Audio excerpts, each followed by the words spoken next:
KaraokeBooks. Little Women. Louisa May Alcott. Audiobook. Chapter 1. Playing Pilgrims. Christmas won't be Christmas without any presents, grumbled Joe, lying on the rug.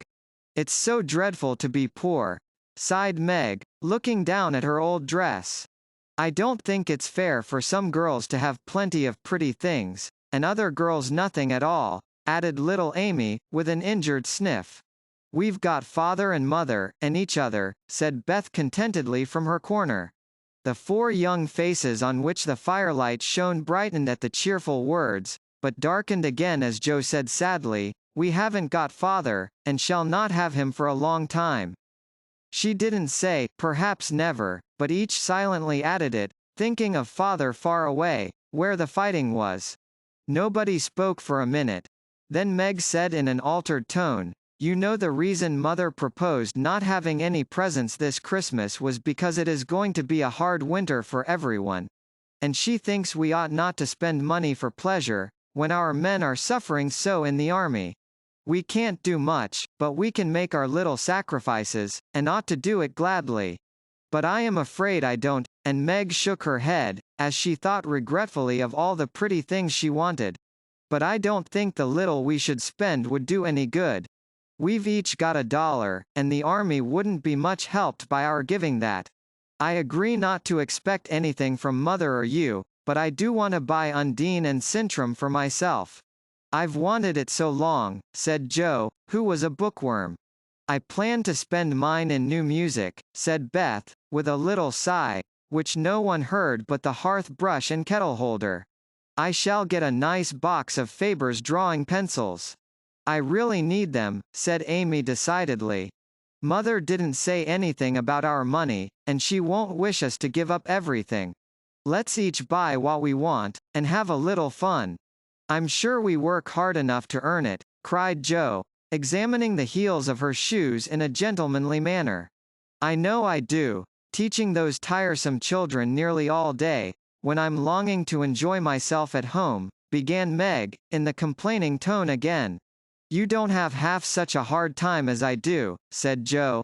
"How would you like to be shut up for hours with a nervous, fussy old lady, who keeps you trotting, is never satisfied, and worries you till you're ready to fly out the window or cry? It's naughty to fret, but I do think washing dishes and keeping things tidy is the worst work in the world. It makes me cross, and my hands get so stiff, I can't practice well at all."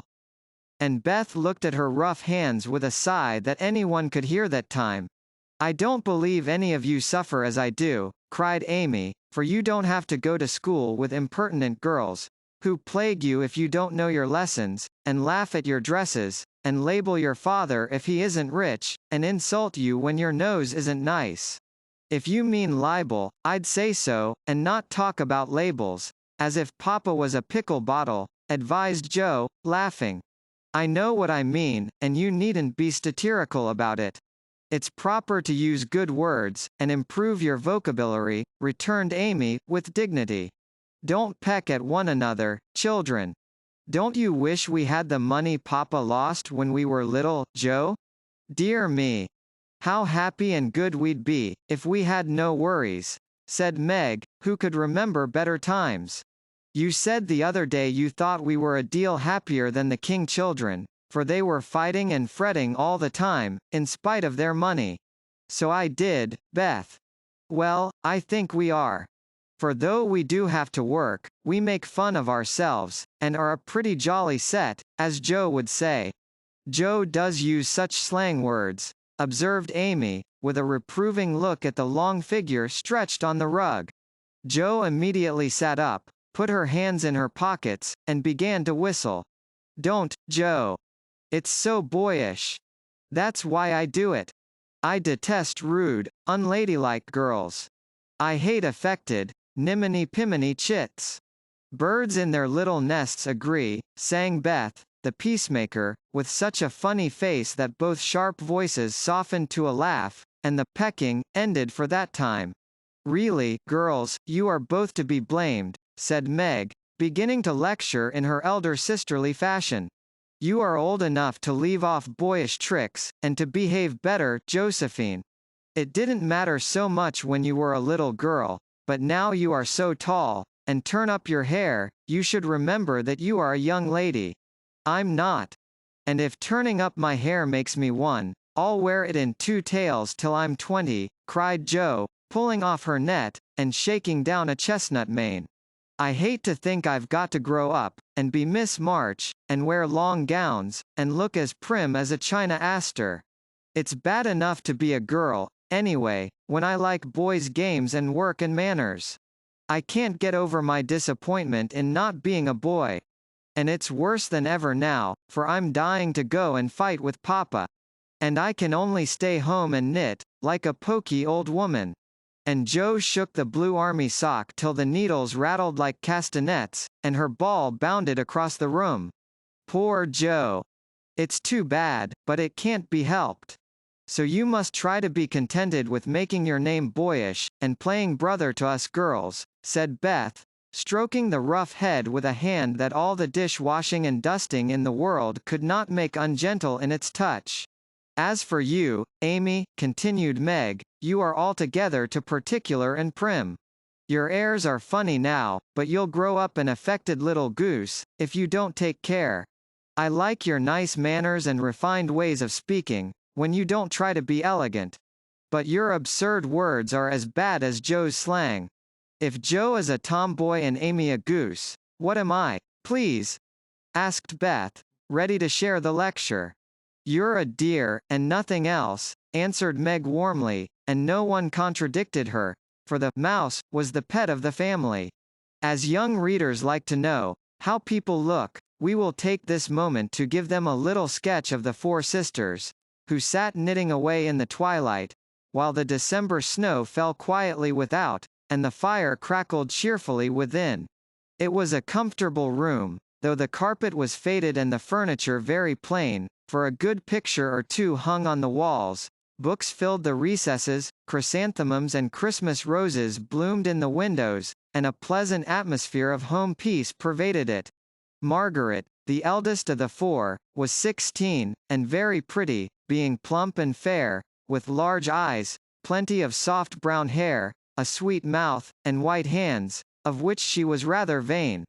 15-year-old Jo was very tall, thin, and brown, and reminded one of a colt, for she never seemed to know what to do with her long limbs, which were very much in her way. She had a decided mouth, a comical nose, and sharp, grey eyes, which appeared to see everything, and were by turns fierce, funny, or thoughtful.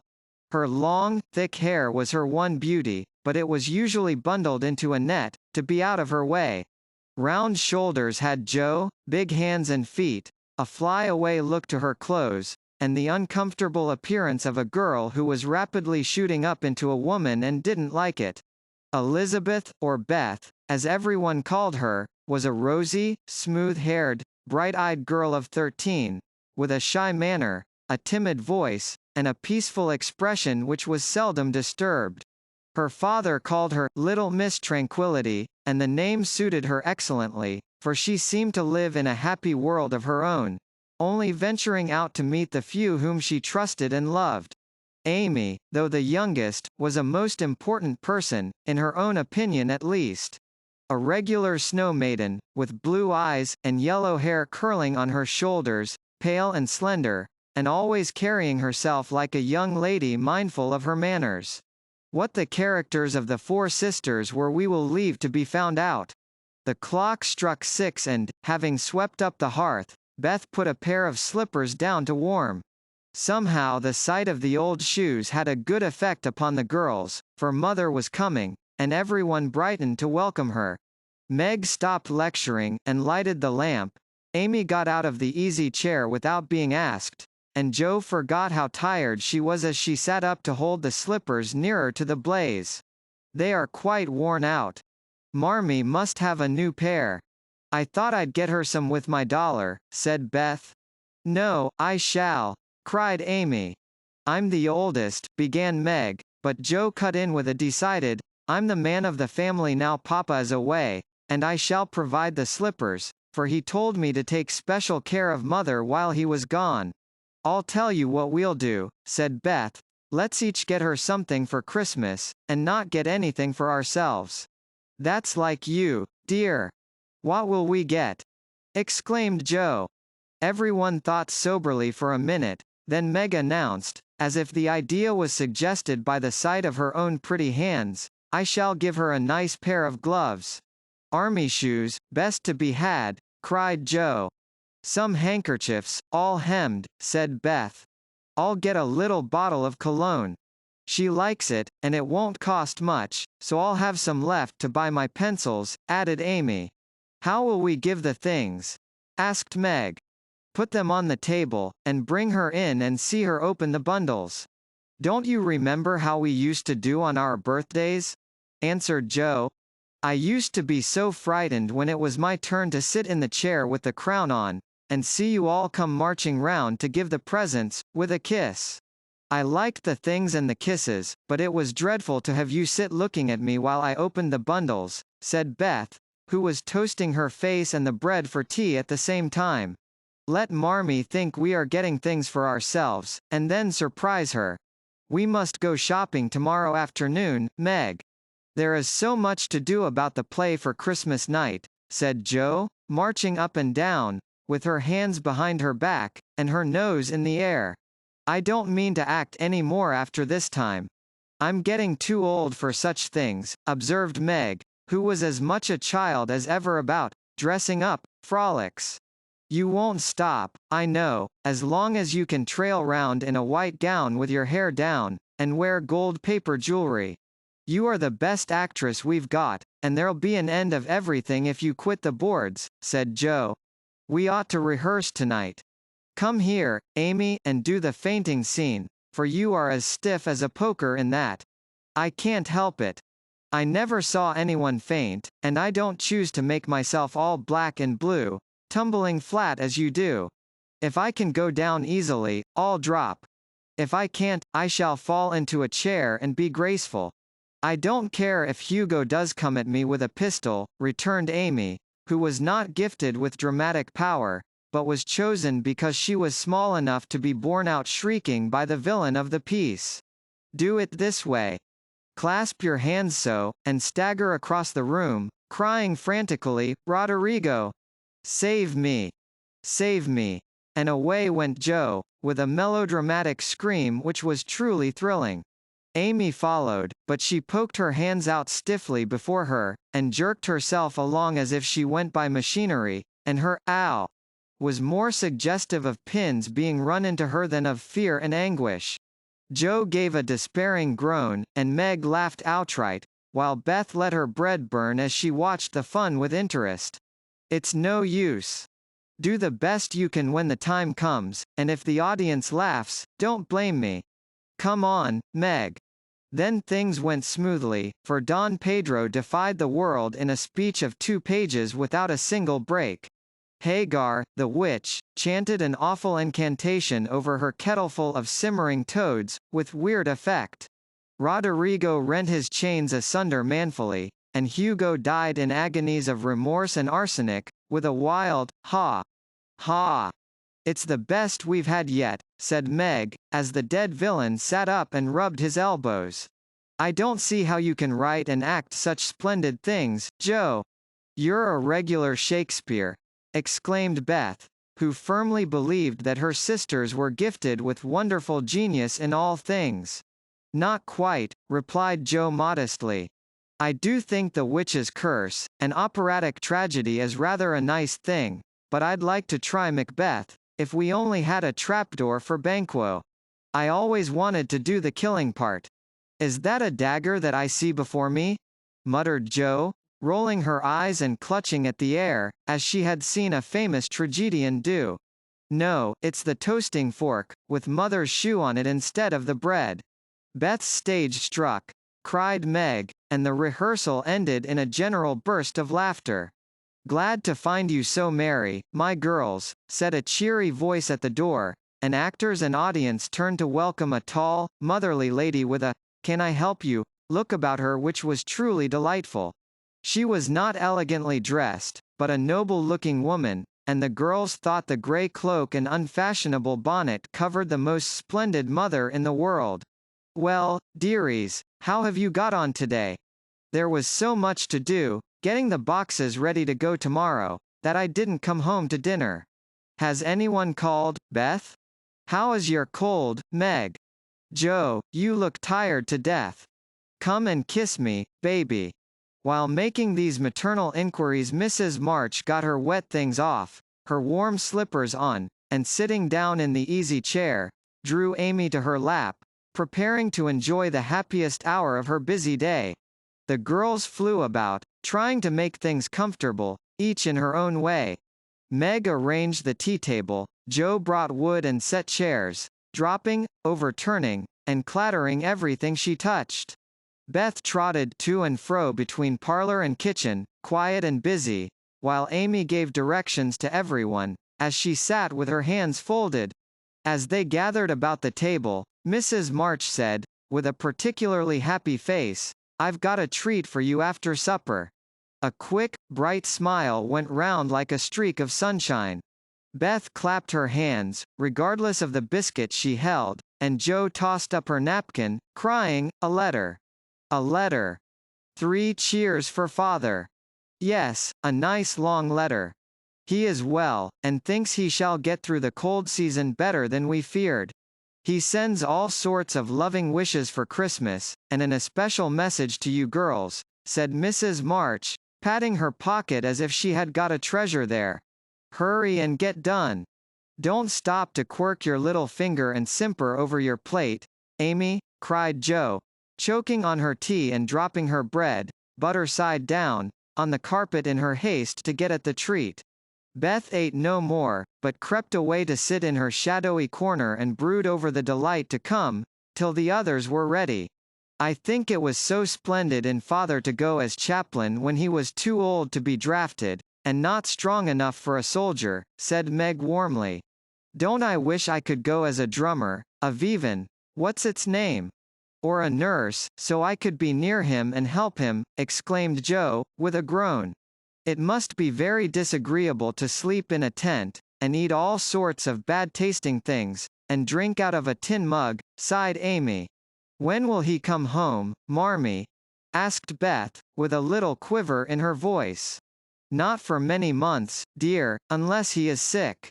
He will stay and do his work faithfully as long as he can, and we won't ask for him back a minute sooner than he can be spared. Now come and hear the letter." They all drew to the fire, Mother in the big chair with Beth at her feet, Meg and Amy perched on either arm of the chair, and Joe leaning on the back, where no one would see any sign of emotion if the letter should happen to be touching. Very few letters were written in those hard times that were not touching, especially those which fathers sent home. In this one little was said of the hardships endured, the dangers faced, or the homesickness conquered. It was a cheerful, hopeful letter, full of lively descriptions of camp life, marches, and military news, and only at the end did the writer's heart overflow with fatherly love and longing for the little girls at home. "Give them all of my dear love and a kiss. Tell them I think of them by day, pray for them by night, and find my best comfort in their affection at all times. A year seems very long to wait before I see them, but remind them that while we wait we may all work, so that these hard days need not be wasted. I know they will remember all I said to them, that they will be loving children to you, will do their duty faithfully, fight their bosom enemies bravely, and conquer themselves so beautifully that when I come back to them I may be fonder and prouder than ever of my little women." Everybody sniffed when they came to that part.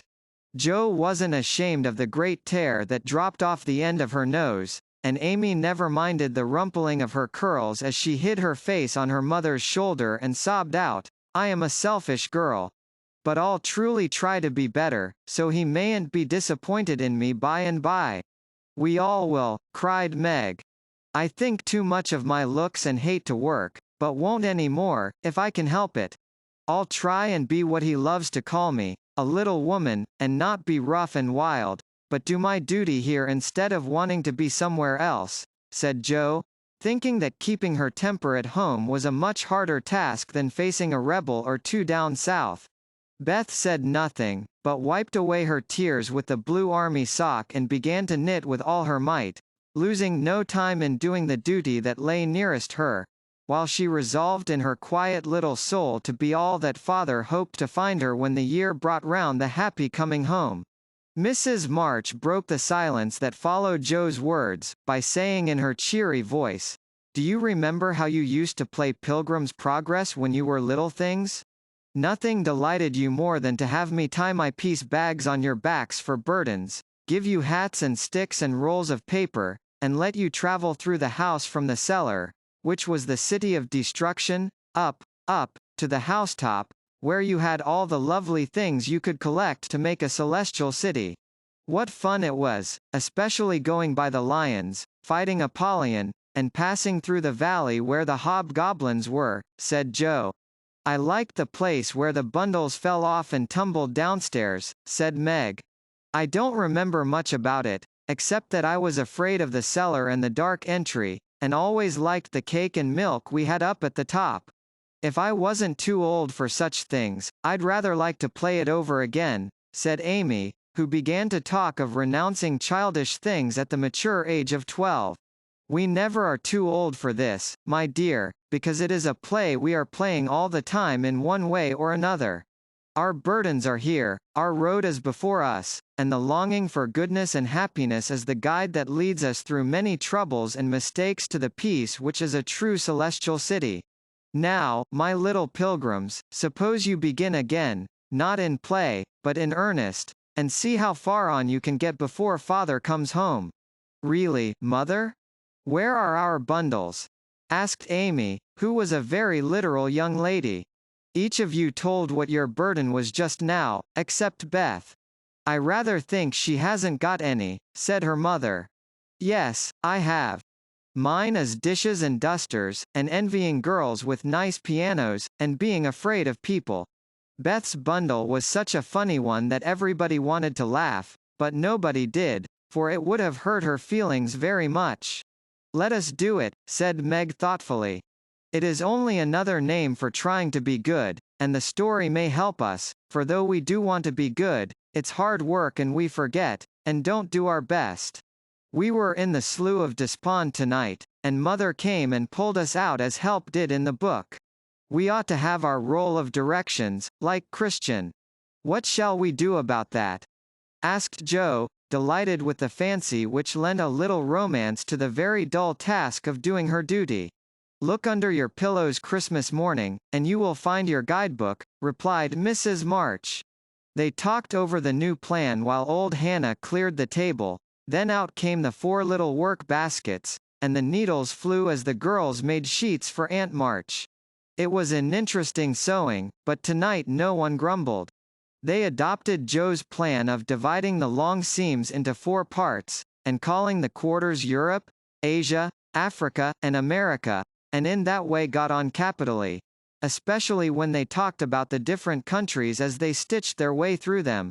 At 9 they stopped work, and sang, as usual, before they went to bed. No one but Beth could get much music out of the old piano, but she had a way of softly touching the yellow keys and making a pleasant accompaniment to the simple songs they sang. Meg had a voice like a flute, and she and her mother led the little choir. Amy chirped like a cricket, and Joe wandered through the airs at her own sweet will, always coming out at the wrong place with a croak or a quaver that spoiled the most pensive tune. They had always done this from the time they could lisp. Crinkle, crinkle, it'll, tar. And it had become a household custom, for the mother was a born singer. The first sound in the morning was her voice as she went about the house singing like a lark, and the last sound at night was the same cheery sound, for the girls never grew too old for that familiar lullaby. KaraokeBooks.